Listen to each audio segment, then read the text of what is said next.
Oke, sebelumnya selamat pagi. Assalamualaikum warahmatullahi wabarakatuh. Waalaikumsalam Waalaikumsalam warahmatullahi wabarakatuh. warahmatullahi wabarakatuh. Oke, alhamdulillahirrabbilalamin, pagi hari ini kita bisa ketemu dengan menggunakan metode tatap maya dalam rangka untuk diskusi tentang mata kuliah perekonomian Indonesia. Saya akan share materi terkait dengan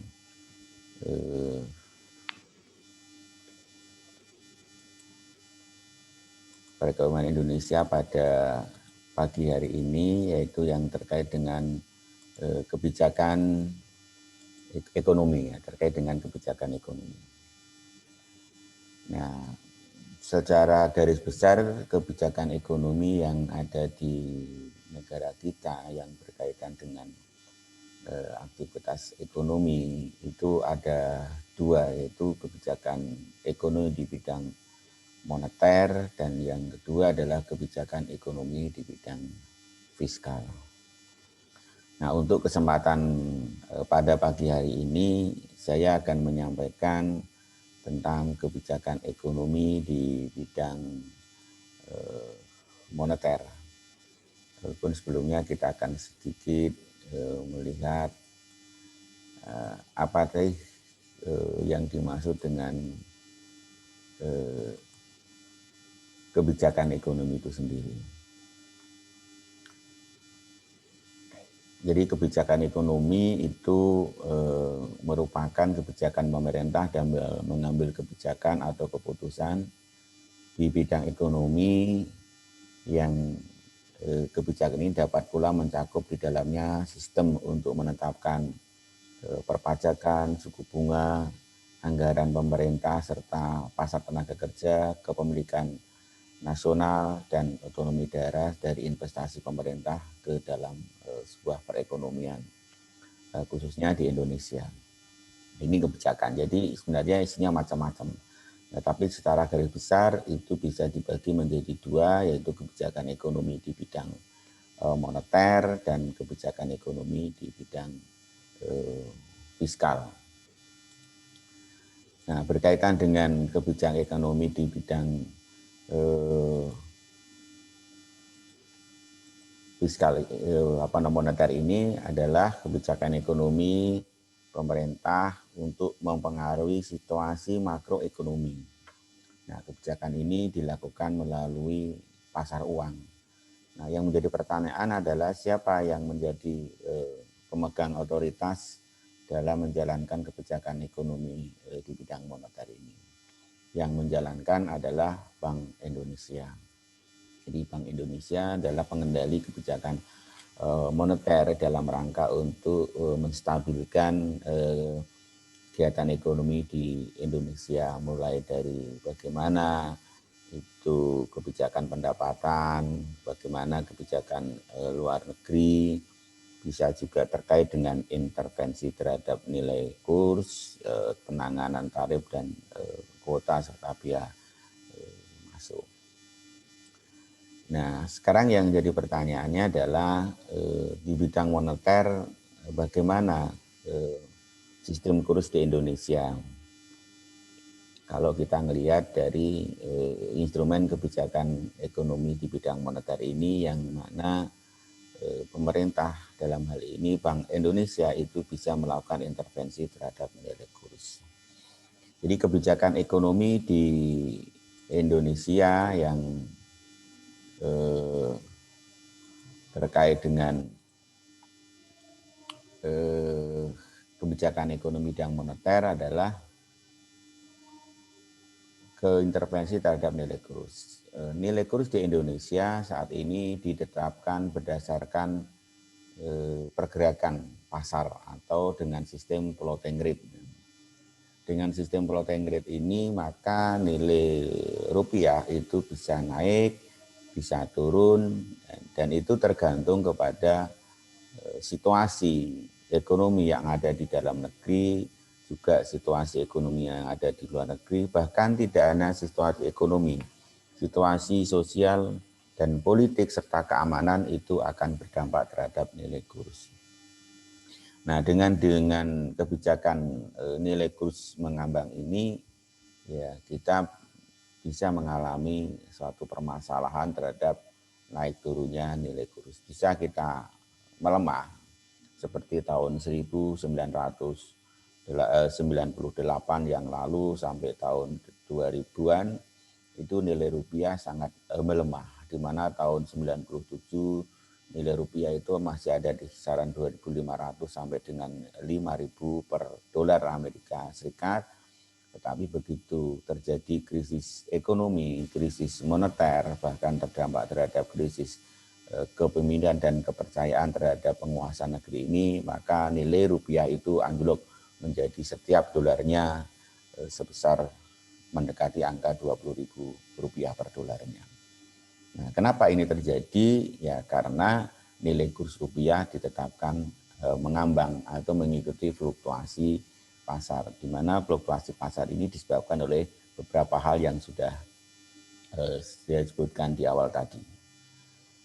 Nah, pertanyaannya adalah bagaimana mengatasi supaya nilai rupiah itu tidak istilahnya mengalami gonjang-ganjing atau naik turun. Nah, salah satu yang bisa dilakukan adalah melakukan intervensi ini. Maksudnya apa? Maksudnya adalah bahwa nilai rupiah itu bisa ditetapkan dengan kebijakan nilainya. Misalnya 1 rupiah itu 5.000 atau 1 dolar itu 5.000 rupiah atau 1 dolar itu 2.500 rupiah misalnya, itu dikeluarkan. Pertanyaannya, apakah ini ada kemauan atau ada keberanian dari pengambil kebijakan? Karena ini terkait dengan beberapa hal yang mungkin isu-isu politik atau hal-hal yang lain yang berdampak terhadap itu. Nah, keuntungannya adalah ketika kita mengintervensi nilai kurs rupiah ini menjadi flat rate atau bukan fluktuatif rate atau bukan mengambang, maka nilai rupiah itu akan stabil. Jadi kalau teman-teman pernah membaca bahwa nilai dinar itu sejak zaman Nabi Muhammad sampai sekarang kan nilainya sama ini tuh ya. Kalau dulu 1 dinar itu dapat 1 kambing, ya sekarang dapat 1 kambing kan itu. Jadi kalau orang dulu kaya, sekarang juga bisa kaya karena nilainya tidak berubah. Tapi dengan nilai kurs yang berubah ini, dulu kaya bisa sekarang miskin.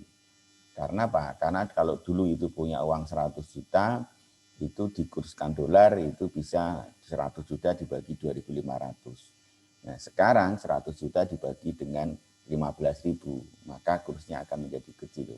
Kalau barang-barang yang dibeli itu menggunakan nilai dolar, jelas dia tidak akan mendapat barang yang sama di tahun yang berbeda. Ini yang harus kita atasi. Nah, yang kedua adalah bagaimana menangani tarif dan kuota. Ini menjadi masalah baru bagi negara kita ketika pemerintah melalui instrumen kebijakan moneternya itu punya kewenangan untuk menangani tarif dan kuota. Artinya ketika orang mau mengekspor barang ke Indonesia itu ada tarifnya, ada bea masuknya, terus dibatasi jumlahnya.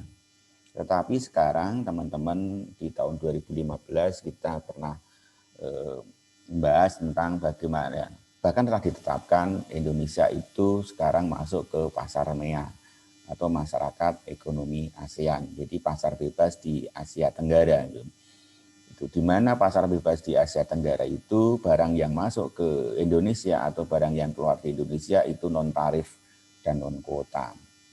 Dan ini menjadi masalah tersendiri bagi bangsa kita ini untuk menghadapi kesiapan terkait dengan masyarakat ekonomi ASEAN ini.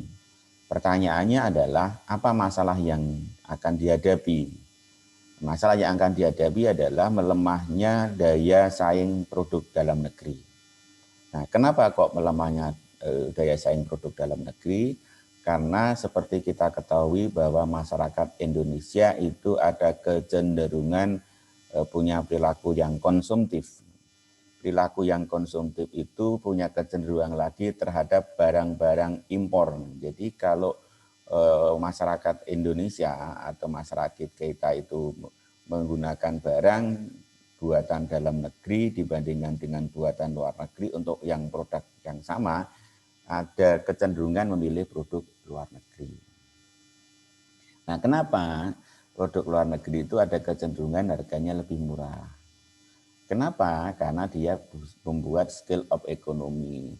Negara luar itu teknologinya sudah canggih, maka feed cost-nya menjadi rendah, biaya produksinya rendah, sehingga masuk ke Indonesia murah. Gitu. Dulu kita tidak membayangkan bahwa harga notebook itu harganya hanya 3, 4, 5 jutaan. Ya. Dulu harganya di atas puluhan juta gitu. Karena dulu produksinya tidak massal. Produksinya hanya terbatas. Nah, sekarang produksinya massal sehingga harga produk itu menjadi murah. Gitu. Teman-teman dulu harga ponsel itu harganya puluhan juta dan hanya orang-orang tertentu yang memiliki ponsel. Sekarang harga ponsel itu seperti harga kacang goreng kan gitu ya. Sangat murah sekali. Karena apa? Karena negara yang menghasilkan ponsel tersebut bisa menggunakan scale of economy. Ya. Jadi biaya produksinya rendah, maka harganya rendah. Nah, ketika masuk di Indonesia ini tidak ada tarifnya lagi, tidak dikenai tarif. Gitu. Terus kuotanya juga tidak dibatasi, mau jual berapa banyaknya, ya monggo silakan. Dan itu menjadi masalah bagi bangsa Indonesia. Nah, masalah berikutnya adalah kenapa bisa seperti ini? Kalau saya runut dari sistem pendidikan di Indonesia bahwa pendidikan di Indonesia itu belum menanamkan rasa nasionalis. Jadi rasa nasionalis atau bela negara itu tidak hanya dimaknai ketika teman-teman itu ikut bertempur di medan perang, ikut menjadi anggota ABRI atau polisi atau keamanan gitu. Bela negara itu tidak dimaknai dengan kita harus perang gitu, tetapi bela negara itu bagaimana kita mencintai produk-produk dalam negeri kan itu. Dan itu dicanangkan oleh beberapa negara yang menanamkan rasa nasionalisme terhadap bangsanya sehingga ya dia mencintai produk-produk dalam negeri. Nah, seperti saya sampaikan di awal tadi bahwa masalah bangsa ini adalah ada kecenderungan perilakunya konsumtif dan ada kecenderungan produk dalam negeri itu akan ditinggalkan ketika orang dihadapkan dengan produk yang sama dibandingkan dengan produk luar negeri itu. Nah, pertanyaannya adalah, siapkah kita menghadapi MEA itu dengan sudah adanya non pembatasan tarif dan non kuota ini? Kalau dari sisi pelaku usahanya, sebagian besar mengatakan siap. Kenapa? Karena para pelaku usaha ekonomi termasuk UMKM itu mendapatkan pelatihan untuk menghadapi masyarakat ekonomi Asia itu. Pelatihan tentang apa? Satu, terkait dengan bagaimana meningkatkan kualitas produk. Gitu. Bagaimana standarisasi produksi supaya bisa menyamai atau bersaing dengan produk luar negeri yang masuk atau membanjiri pasar Indonesia ini. Itu pengusahanya siap. Pertanyaannya adalah kaum penikmatnya siap enggak? Kaum penikmatnya siap enggak? Kaum penikmat itu siapa? Ya, kaum penikmat itu adalah konsumen atau masyarakat Indonesia yang akan menggunakan produk baik itu dalam negeri maupun luar negeri tersebut. Maksudnya siap itu bagaimana? Siap menghadapi benturan atau hantaman dari produk luar negeri ke Indonesia. Kenapa? Karena kaum penikmat itu tidak ada pelatihan bagaimana menangani masuknya produk luar negeri tersebut. Sehingga yang seperti saya sampaikan tadi, ketika masyarakat Indonesia itu punya perilaku yang konsumtif, yang ketika ada produk luar negeri masuk ke Indonesia, dia ada kecenderungan untuk membeli itu. Pertanyaannya bagaimana menyadarkan? Nah, cara menyadarkannya adalah dengan forum-forum seperti ini, bahwa mencintai Indonesia, bela negara, bela tanah air itu tidak harus mengangkat senjata, tetapi mencintai produk dalam negeri. Dan siapakah itu yang perlu mendapatkan?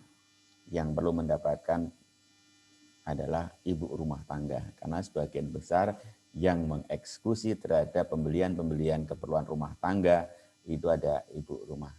Nah, itu adalah ibu rumah tangga. Yang kedua adalah kalangan mahasiswa. baik itu mahasiswa maupun mahasiswi. Karena apa? Karena mahasiswa dan mahasiswi itu adalah representasi dari ibu rumah tangga dalam pengalokasian anggaran kan itu. Teman-teman kan ketika kuliah di Jogja, apalagi yang berasal dari luar Jogja, tentu saja mendapatkan uang saku, yaitu biaya hidup selama di Jogja. Bagaimana teman-teman mengalokasikan pendapatan itu, perilakunya bersama dengan ibu rumah tangga itu. Karena sekaligus teman-teman kan belajar untuk hidup mengelola. Tapi yang jadi masalah adalah bahwa teman-teman itu masih senang menggunakan produk-produk luar negeri. Nah, mulai sekarang untuk bisa meningkatkan pertumbuhan ekonomi dan pertumbuhan ekonomi, maka teman-teman sudah selayaknya berpindah daripada mencintai orang asing, lebih baik mencintai diri sendiri dengan cara memakai produk dalam negeri. Nah, itu yang terkait dengan intervensi terhadap nilai kurs dan penanganan tarif dan kota. Oke, instrumen kebijakan ekonomi bidang moneter yang lain adalah yang terkait dengan secara kuantitatif itu cash ratio. Jadi teman-teman di akuntansi mungkin sudah sangat familiar yang disebut dengan cash ratio ya di dalam neraca itu. Ada discount rate. Nah, discount rate itu bukan diskon. Jadi tingkat suku bunga yang beredar di masyarakat, baik itu yang ditetapkan oleh Bank Indonesia maupun oleh bank-bank umum yang di bawah Bank Indonesia. Terus suku bunga giro dan deposito ya, teman-teman tentunya juga sudah memahami apa itu giro dan apa itu deposito karena ada perbedaan ya. Itu ya. Terus yang berikutnya yang mempengaruhi uang inti. Jadi uang inti itu ada uang yang beredar.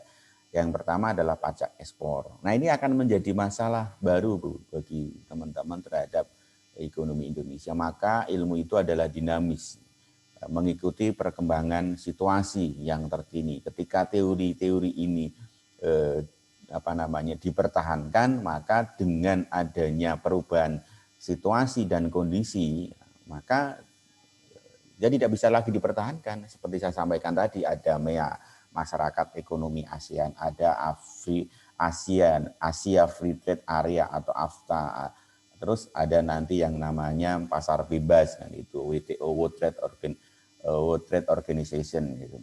Jadi organisasi perdagangan bebas itu dia sudah akan menghilangkan misalnya ada pajak, ada bea masuk, ada pembatasan kuota. Ini akan menjadi masalah yang dulu ini bisa digunakan untuk sumber pendapatan bagi negara tujuan. Misalnya kita mau mengekspor, nah kita harus bayar pajak ekspor. Orang Indonesia akan mengimpor, berarti luar negeri mengekspor ke Indonesia. Dikenakan, sekarang hilang. Bahkan dulu yang namanya mobil mewah, kalau teman-teman itu di jalanan pernah melihat atau bahkan di rumahnya ada mobil yang merek tertentu yang harganya di atas 1 miliar itu pajaknya bisa 300% gitu. Jadi pajaknya saja bisa digunakan untuk mobil yang kelas sedang kan itu, yang kelas sedang. Jadi ada satu mobil yang pajaknya aja kalau dibelikan mobil yang harganya 150 itu bisa dapat 3 gitu. Jadi pajaknya aja sekitar 450 juta karena 300 pajaknya mahal. Maka ada pajak-pajak bawang merah, barang merah ya. Kalau teman-teman akuntansi itu saya kira sudah sangat paham terkait dengan pajak itu. Kenapa harus ada pajak? Kenapa barang yang mewah itu pajaknya mahal? Gitu. Sebenarnya kan secara teoritis itu untuk membatasi perilaku orang Indonesia supaya tidak membeli barang-barang yang mahal, yang mewah itu, sehingga pajaknya dinaikkan. Itu salah satunya. Bahkan di Singapura itu orang bisa beli mobil, tetapi mungkin tidak bisa bayar pajak gitu. Nah, supaya orang tidak banyak memakai mobil yang nanti dampaknya terhadap kemacetan, terus perputaran ekonomi, maka pajak itu dibuat sangat mahal, sangat tinggi. Gitu. Jadi hanya orang-orang tertentu saja yang bisa membeli mobil karena pajaknya sangat mahal itu. Itu pajak. Terus sertifikat impor, biaya masuk, pajak lain-lainnya gitu. Terus pengeluaran pemerintah, suku bunga kredit di bank dan pengawasan kuantitatif terhadap kredit. Misalnya teman-teman kan batas KAR kan ada ya itu ya di bank itu batas cash equity ratio-nya berapa kan itu, pembatasan kreditnya berapa supaya tidak terjadi yang namanya illiquid atau tidak liquid. Nah, ini instrumen kebijakan ekonomi di bidang moneter yang sudah berubah secara teoritis. Jadi kalau kita menggunakan teori ini, ya kita tidak akan bisa lagi karena teorinya sudah berubah. Sudah ada pasar bebas berarti non biaya masuk, non kuota, non pajak kan gitu. Ini yang jadi masalah. Nah, lalu apa kebijakan moneter itu berpengaruh terhadap perekonomian gitu. Jadi kebijakan moneter itu dimulai dari penciptaan uang. Jadi kalau teman-teman lihat Bank Indonesia itu salah satu melalui periodenya adalah menciptakan uang. Nah, uang yang diciptakan itu, jadi anak panah itu menunjukkan pengaruhnya ya. Jadi anak panah ini menunjukkan pengaruh. Nah, penciptaan uang itu berpengaruh terhadap uang yang beredar. Jadi kalau uang yang diciptakan banyak, maka uang yang beredar itu banyak gitu. Uang yang beredar banyak gitu. Nah, kalau terjadi krisis ekonomi, kenapa nggak nyetak uang lagi ya gitu ya. Itu akan nanti mekanisme berbeda. Nah, uang yang beredar itu akan berdampak terhadap tingkat suku bunga. Jadi kalau uang beredarnya banyak, pertanyaannya adalah tingkat suku bunganya rendah atau tinggi. Tinggi ya Pak. Kalau uang beredar yang banyak itu tingkat suku bunganya adalah tinggi. Jadi waktu krisis moneter itu uang yang beredar banyak sehingga suku bunganya itu tinggi. Iklim investasinya akan menjadi rendah gitu. Dan ini akan berpengaruh terhadap iklim investasi kan itu. Karena kalau suku bunganya tinggi, orang nggak mau pinjem untuk menggerakkan usaha. Atau kalau dia udah punya duit, dia nggak mau pinjem, tidak mau investasi, dia tidak mau menggunakan untuk usahanya, sudah disimpan aja. Misalnya 1 tahun bunganya 60% ya, misalnya kan itu 1 tahun 60%. Kalau punya 1 miliar kan di deposito saja kan sudah 60% kali 1 miliar kan itu, nggak ngapa-ngapain kan ya, nggak ngapa-ngapain kan itu. Padahal kalau digunakan untuk usaha belum tentu hasilnya seperti itu. Maka tingkat suku bunga yang tinggi itu akan mempengaruhi iklim investasi.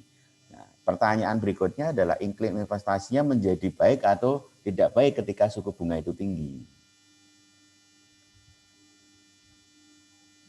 Kalau tingkat suku bunga itu tinggi, iklim investasinya akan jadi lesu, seperti yang saya sampaikan tadi.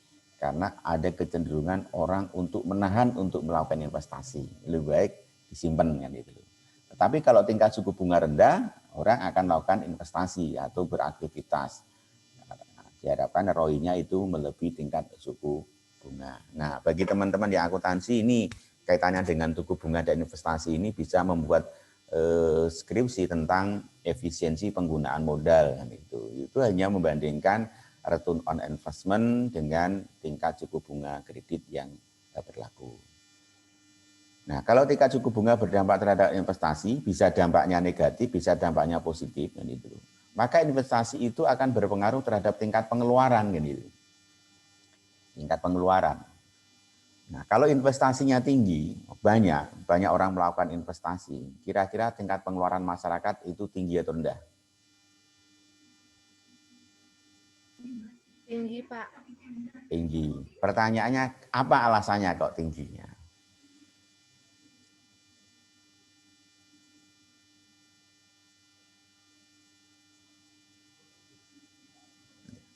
Karena kalau investasinya, kalau tingkat suku bunga rendah, investasinya tinggi, orang bisa melakukan aktivitas dengan biaya produksi yang rendah. Dengan biaya produksi yang rendah, maka daya beli masyarakat itu naik gitu. Maka pengeluaran masyarakat menjadi tinggi. Kalau pengeluaran masyarakat itu tinggi, yang beli banyak itu mestinya semakin banyak perusahaan yang bisa menghasilkan produk. Jadi perusahaan bisa menghasilkan produk semakin banyak karena daya beli masyarakat itu tinggi. Nah, kalau daya beli masyarakat tinggi yang dibeli itu jumlahnya banyak, maka harga itu bisa menjadi turun. Harga turun. Jadi analoginya begini dari ekonomi itu. Kalau kita jualan semakin laris, itu harga semakin rendah harusnya. Nah, pertanyaannya, pernah nggak teman-teman belanja atau makan di tempat yang sangat laris, itu harganya diturunkan, semakin laris diturunkan? Pernah, Pak. Semakin laris semakin diturunkan ya. Misalnya Tapi makan di tempat biasanya naik sih, Pak, nggak tertentu. ya biasanya naik, kebanyakan naik gitu. Karena teori ekonomi sebenarnya mengatakan semakin banyak barang yang kita hasilkan, maka semakin murah biaya yang dikeluarkan, maka semakin rendah biaya harga jual, maka semakin banyak orang yang akan beli. Nah, ketika orang yang beli banyak, kalau saya menggunakan istilah Jawa, yang beli banyak itu laris. Kalau kita menjual barang laris, itu ada kecenderungan para pedagang, para pengusaha itu menaikkan harga jualnya. Padahal dengan tidak dinaikkan saja, dengan meningkatnya volume, itu keuntungannya sudah naik. Keuntungannya naik. Misalnya, kalau kita punya pelanggan 100 orang, harganya 1.000. Harga perolehannya atau HPP-nya 500, maka keuntungannya berapa? Kan 500 kali 1.000 kan itu ya. Kalau pembelinya naik jadi 1.500 itu dengan harga tetap, itu keuntungannya naik atau turun? Tetap naik. Naik. Tapi mengapa ketika yang beli banyak kok harga malah dinaikkan gitu? Wong tidak dinaikkan aja keuntungannya sudah naik kan itu. Yang beli banyak justru dinaikkan.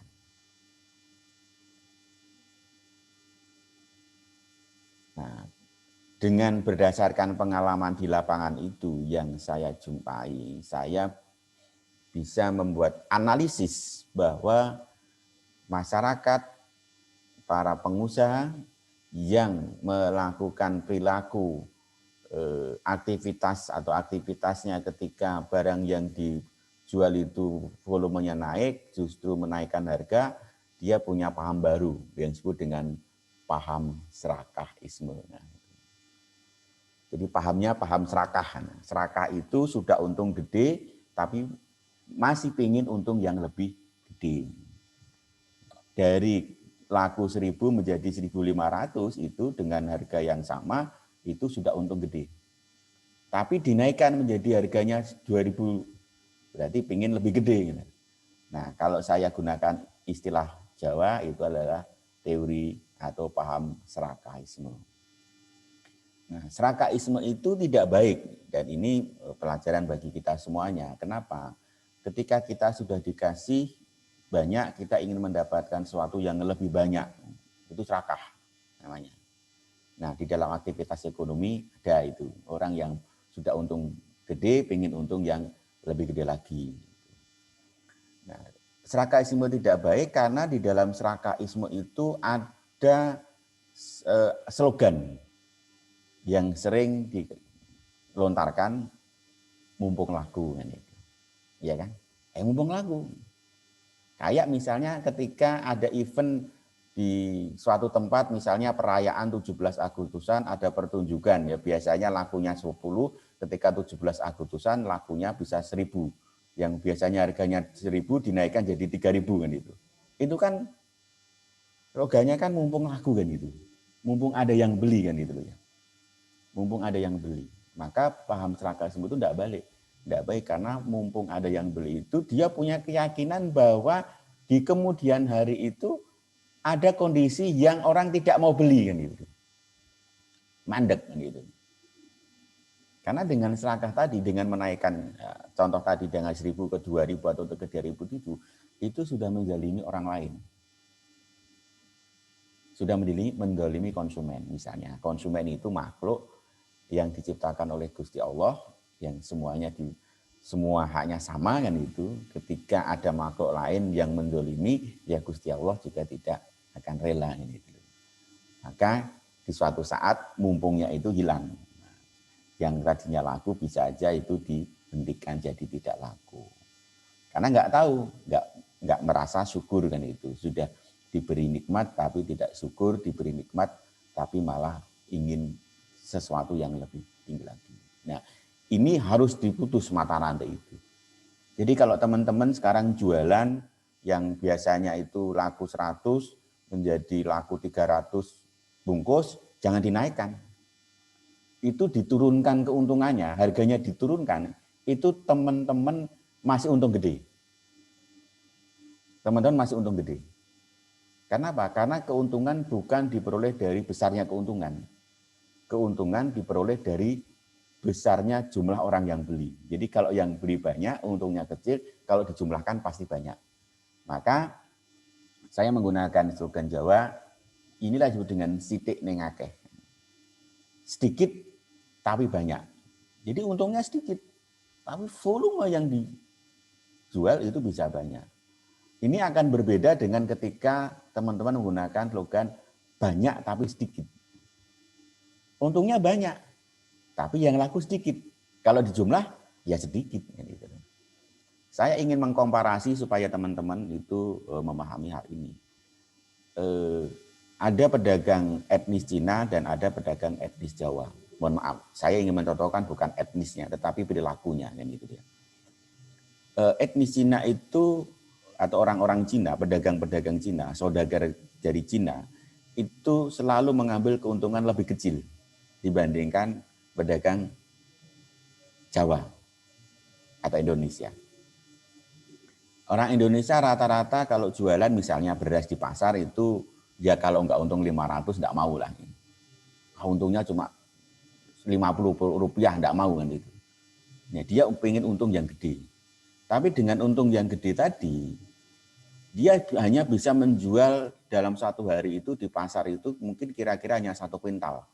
Nah, 1 kuintal kan berarti 100 kilo. Nah, 100 kilo dikalikan 500, munculnya berapa? Kan hanya 50. Berapa? 50.000 ya? 50.000 per hari. Nah, kalau kita komparasikan dengan pedagang dari Cina, orang Cina itu mengambilnya tidak 500 rupiah, tapi mungkin 50 sampai 100. Tapi karena patokannya sidik tapi akeh atau sedikit tapi banyak, maka dalam satu hari saudagar dari Cina itu bisa menjual 20 ton berasnya.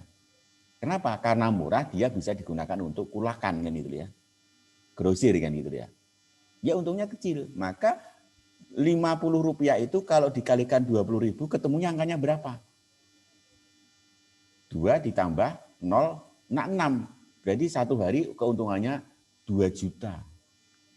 Nah, itu sidik tapi akeh, sedikit tapi banyak. Nah, yang pedagang Jawa tadi banyak tapi sedikit. 500 kali 100. Hanya 50.000. Ini analoginya. Maka serakaisme itu tidak baik. Harus diputus dari teman-teman itu. Dan itu ketika teman-teman menggunakan teori itu, memutus rantai serakaisme itu, sudah menerapkan sistem ekonomi kerakyatan. Karena apa? Membantu orang lain. Gitu. Nah, maka ketika harga tinggi, dampaknya apa? Kuantitas di sini akan naik. Ya kan naik. Nah, itu mulai dari apa? Perannya adalah kebijakan ekonomi moneter di bidang moneter. Jadi tidak hanya sepele. Ekonomi moneter itu bisa menggerakkan ekonomi sektor apapun. Sektor apapun. Karena akan berdampak terhadap iklim investasi, tinggi suku bunga, pengeluaran masyarakat, dan kuantitas. Maka ketika kuantitas yang dihasilkan banyak, masyarakat itu bisa beli semuanya, maka daya beli menjadi tinggi. Yang tadinya tidak mampu, menjadi mampu membeli, karena harganya menjadi rendah. Maka bagaimana saat ini itu sebenarnya memperbaiki daya beli masyarakat. Harganya mahal tidak masalah, harganya mahal, tapi yang penting ada daya beli. Maka yang paling bagus adalah bagaimana daya beli itu bisa masuk ke ranah yang paling kecil di masyarakat grassroots gitu. Pendapatan ekonomi menengah ke bawah gitu. Saya ambil contoh teman-teman.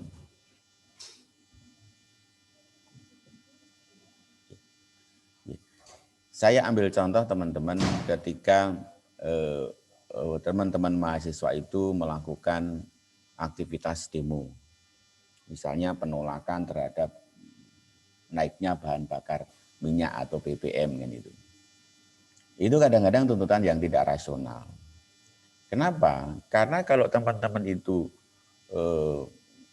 menolak naiknya BBM, itu sebenarnya yang menikmati BBM itu sebenarnya bukan mahasiswa, bukan petani, tapi para orang kaya yang di rumahnya mempunyai 5-6 kendaraan yang tiap hari itu menggunakan BBM mungkin lebih dari 100 liter. Itu yang menikmati sebenarnya. Tapi mahasiswa yang hanya sehari itu setengah liter, itu ikut demo kan itu. Itu sebenarnya tidak rasional. Gitu. Karena yang menikmati adalah orang-orang kaya yang mobilnya banyak. Gitu. Jadi teman-teman bantu demo itu. Kalau menurut saya biarkan BBM itu naik. Yang jadi masalah adalah bagaimana masyarakat ekonomi kelas bawah itu punya daya beli kan, itu yang jadi masalah. Nah, itu. Punya daya beli. Masyarakat itu menolak itu karena masyarakat tidak mau beli kan itu. Kenapa? Karena tidak punya pendapatan. Kenapa? Karena tidak punya pekerjaan kan itu. Tugasnya pemerintah adalah menciptakan pekerjaan, memberikan pendapatan, dan mereka bisa beli bensin berapapun harganya gitu loh. Mau seliter 100.000 kalau masyarakat itu bisa beli, nggak akan demo Pak itu. Masalah kan di situ. Kenapa dia demo? Karena pendapatannya kecil atau dia nggak punya pekerjaan. Itu yang jadi masalah.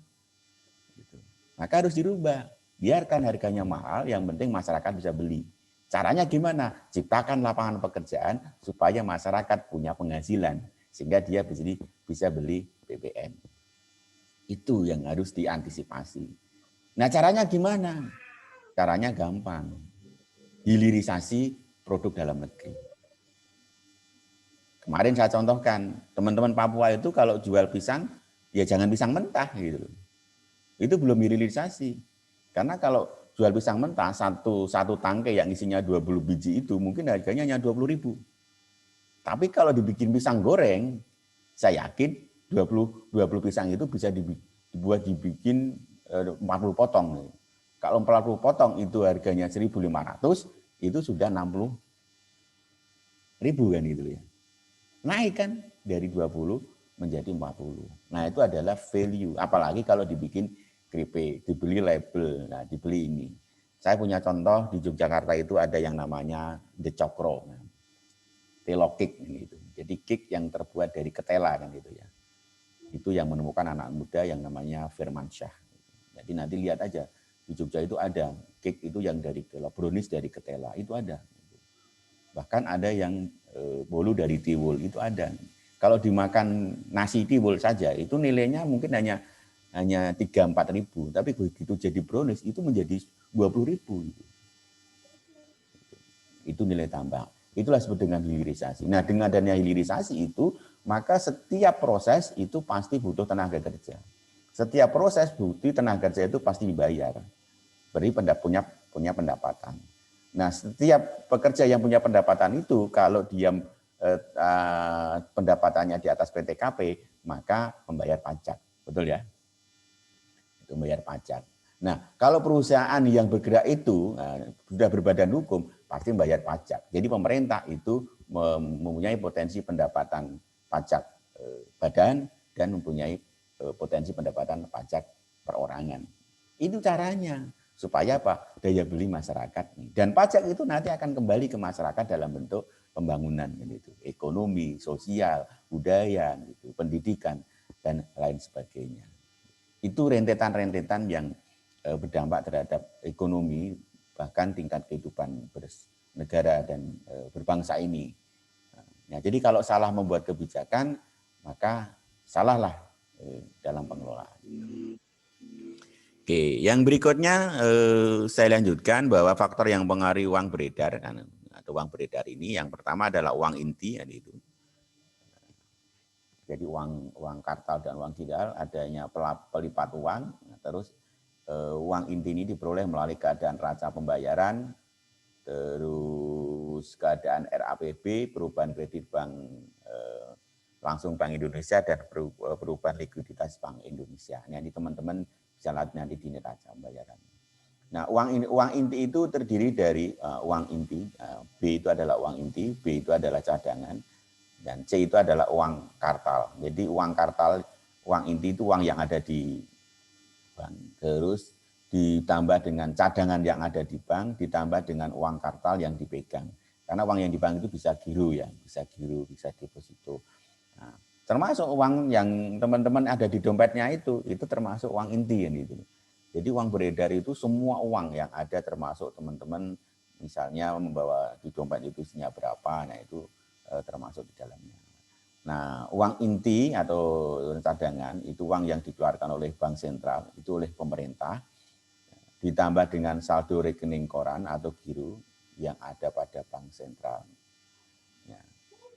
Nah, ini terdiri dari uang yang ada di masyarakat, yang di bank umum, dan ini milik-milik bank. Gitu. Nah, kalau yang ada di masyarakat itu adalah uang kartal. Uang kartal itu uang pecahan, uang acah yang ada di dompet, yang isinya mungkin ada 20.000, 100.000, sampai yang paling kecil mungkin 500 rupiah. Itu. Nah, uang kartal dan uang girial, cadangan bank sebagai jaminan. Nah, ini kalau disatukan akan menjadi jumlah uang yang beredar. Pertanyaannya adalah berapa sih jumlah uang yang beredar? Jadi uang kartal ditambah uang girial. Uang girial itu adalah uang yang ada di bank. Nah, yang terakhir, slide yang terakhir, nah instrumen dari Monter itu kalau kita ringkas nampak seperti ini. Ada cash ratio yang mempengaruhi multiplier effect, ada discount rate, ada bunga. Terus yang mempengaruhi uang inti itu ada pajak ekspor, pajak sertifikat ekspor, biaya masuk, pajak lain, pengeluaran pemerintah, suku bunga dan pengawasan. Nah, ini yang terkait dengan apa namanya kebijakan ekonomi di bidang moneter. Karena sebentar lagi saya akan ada rapat, maka silakan kalau ada yang perlu didiskusikan sebelum saya akhiri, saya persilahkan untuk dapat diseringkan dan didiskusikan pada kesempatan kali ini. Monggo.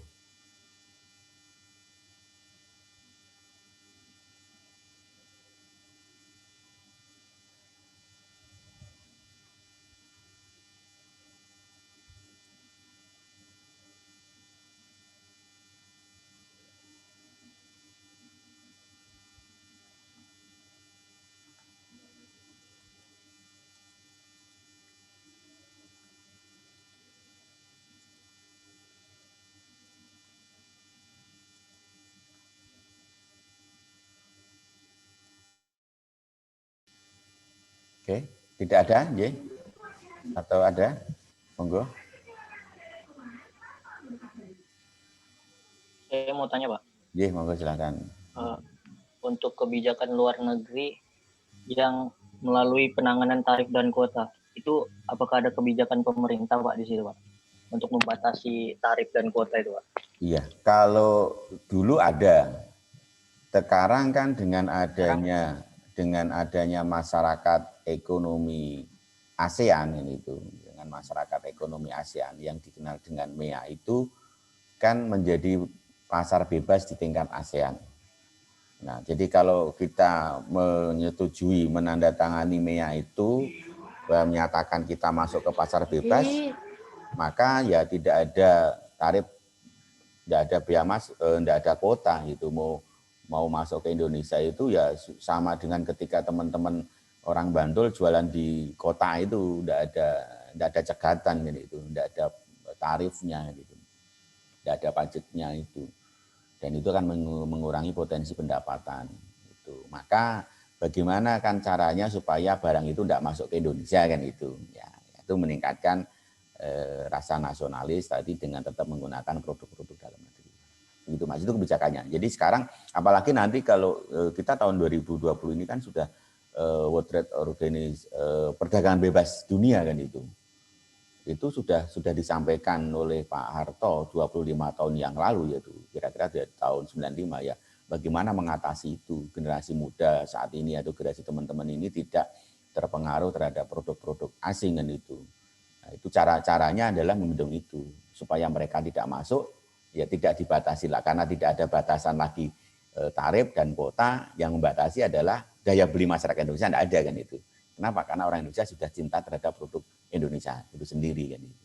Itu kira-kira itu kebijakannya. Jadi kalau menurut Bapak itu, kalau menurut Bapak setuju nggak Pak dengan kebijakan ini Pak?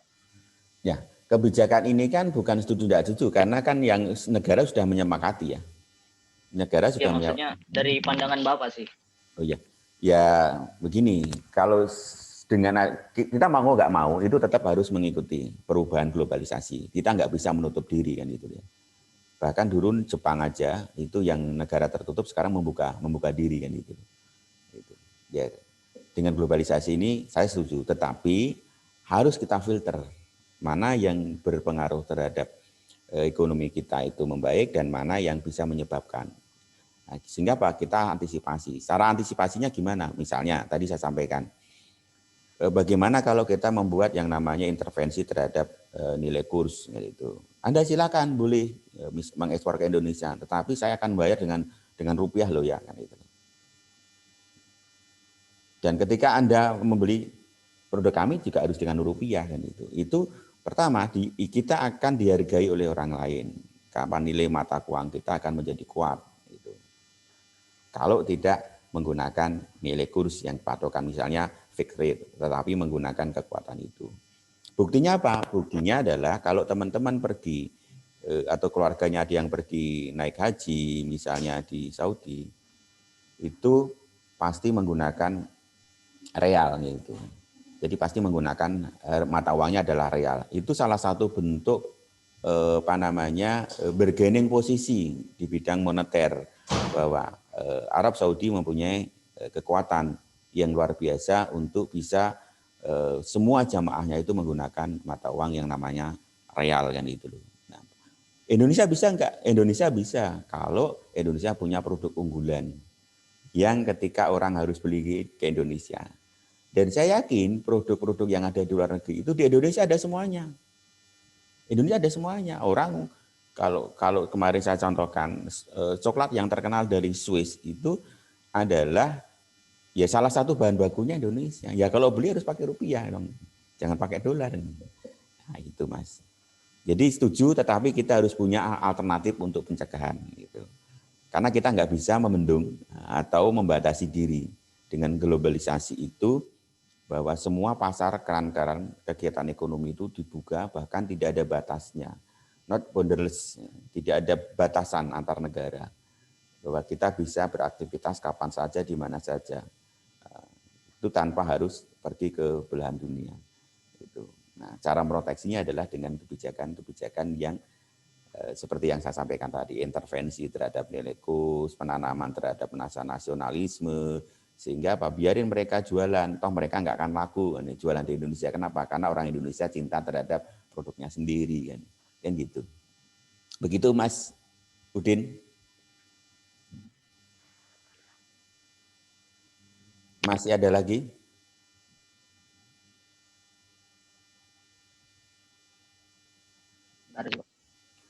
Ya, silakan.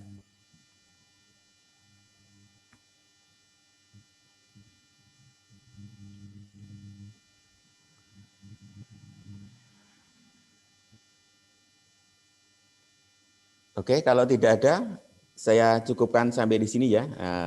Pokoknya diskusinya teman-teman itu bisa menggunakan Google Classroom. Jika ada hal yang belum bisa saya sampaikan di forum yang terbatas ini, teman-teman masih bisa chat di Google Classroom atau di WA, misalnya nanti saya bisa menjawabnya di Google Classroom juga atau di juga, tetapi platform kita adalah Google Classroom supaya aktivitas kita itu terekam.